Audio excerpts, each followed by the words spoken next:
Can you hear the school bells ringing? School is about to start, and that very act of hearing plays a major role in a child's ability to learn successfully, as well as develop speech and language skills.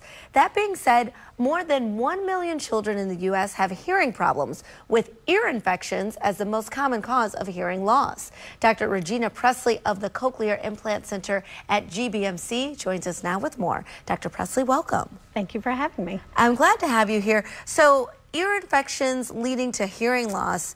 Even as a mother, I haven't heard of this, and I feel like there's a lot of parents that haven't heard of this. How bad does an ear infection have to be for that to happen? So it really depends on how much fluid and how much infection's in the ear. So it can be as much of a mild as much as a severe impact on hearing. So it can be very significant. And how many people, or children, I guess, are affected by this? A lot of children are infected. Unfortunately, if kids aren't showing fevers or discomfort, oftentimes they can even go undetected.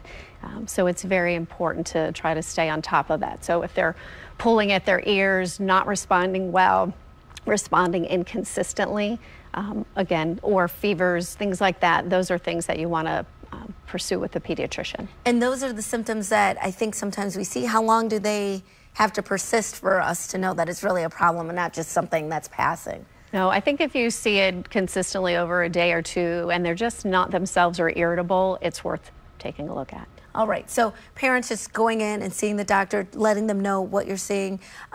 With the cochlear, talk about what it is that you do at your center. So actually we do cochlear implants, which is the final step in terms of managing hearing loss. So that's designed for kids who have more of a moderate to profound type of hearing loss.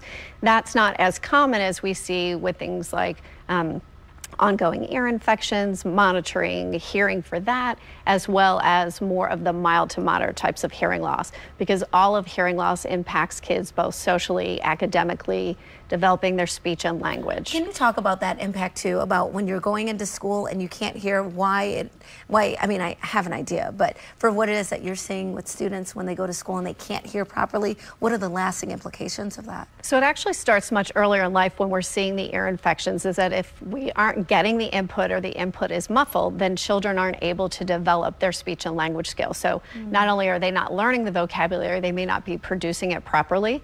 They're not learning, they're not being able to learn the vocabulary they need for reading. And that obviously will impact them as they enter preschool and the school age level.